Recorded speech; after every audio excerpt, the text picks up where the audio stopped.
Ever trusted someone completely, a lifelong friend, a business partner, only to have them pull the rug out from under you? Or maybe you put in the grueling hours at the office, only to watch a colleague smoothly step in and take all the credit.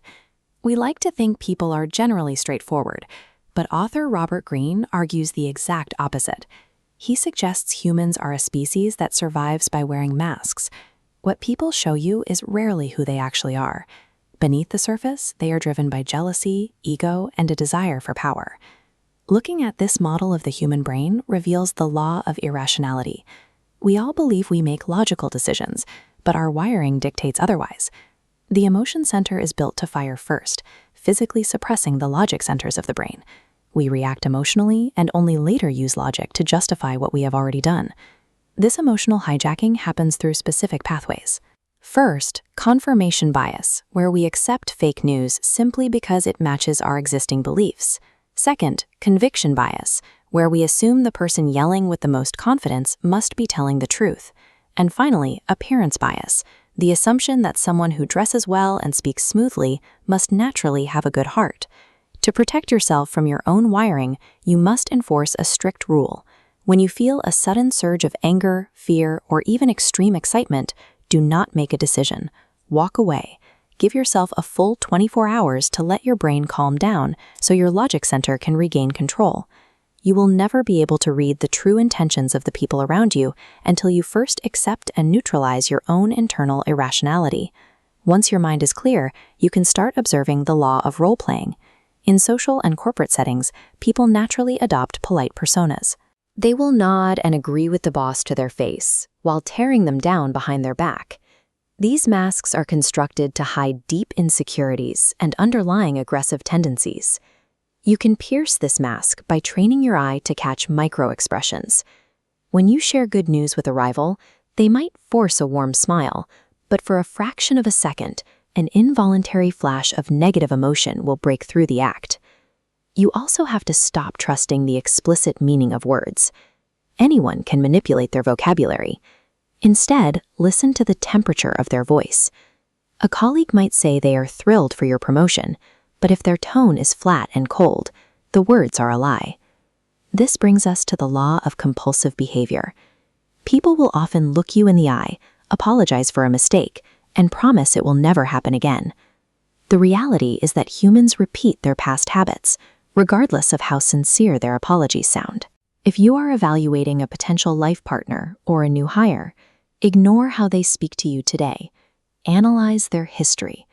If someone left their last 3 jobs fighting with management, they will likely fight with you. A person's character is not found in their rehearsed statements. It lives in the physical cues they involuntarily leak and the historical cycles they repeat. There is a specific vulnerability built into human desire, known as the law of covetousness. It is the tendency to take the things we already have for granted, while desiring whatever is distant, restricted, or owned by someone else. Marketers and negotiators use this against you. They manufacture artificial scarcity, such as only 2 seats left, specifically to trigger an irrational spike in your desire. You can use this same law defensively. Stop being perfectly available every time someone calls. Deliberately create scarcity around your own time and maintain a bit of mystery. By not revealing all your cards at once, your perceived value increases. Without this control, people fall into what Greene calls tactical hell, driven by the law of short-sightedness. This is the habit of chasing an immediate win, ignoring the long-term losses that follow. It is the business owner who cheats a customer for a quick profit today, permanently destroying their brand reputation tomorrow. Contrast that panic with the master mindset. This perspective comes from the ability to absorb a painful short-term loss if it guarantees a strategic advantage 5 years down the line. By limiting your availability and intentionally stretching your time horizon, you remove the leverage manipulators hold over your immediate impulses. To navigate social dynamics, you have to account for a nearly universal piece of psychological armor, the law of defensiveness. Every person has a self-opinion that leads them to believe they are intelligent, morally good, and well-intentioned. This is why arguing rarely works. As we see in this model, when you hit someone with objective facts proving them wrong, you aren't changing their mind. You are directly threatening their self-opinion, forcing them to harden their stance and defend their ego. To bypass that ego, you have to change your approach. Validate their intelligence first. Ask for their help, which acknowledges their worth. If you frame your desired outcome as if it were originally their idea, that defensive barrier dissolves. Underneath that ego lies an emotion that is rarely admitted but frequently present: the law of envy. It is a silent killer that can rot businesses and friendships from the inside out, primarily because no one wants to admit they are feeling it. Envy operates on a rule of proximity. We don't typically envy distant billionaires. We envy the colleague who started on the same day as us but just got a promotion, or the cousin who bought a slightly nicer house. You can detect this hidden envy in your inner circle by watching how people react when you succeed. Look out for the backhanded compliment.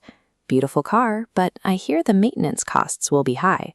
Or watch for the friend who finds the need to nitpick a minor flaw right after you achieve a major milestone.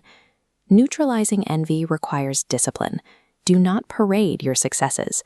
By downplaying your brilliance and sharing your ongoing struggles, you ensure your wins do not become a direct threat to the fragile egos of those around you. When you internalize these laws, human behavior begins to look like a series of readable, predictable patterns. You are no longer just reacting to the emotions of others. This shifts your perspective from being a participant in the chaos to an observer of it. You can move through corporate environments with a clearer sense of who to trust, recognizing repeating toxic patterns before they impact your work or your energy. These patterns are all around you, hiding in plain sight. Take a close look at your own inner circle today and ask yourself, who among them is currently wearing a mask?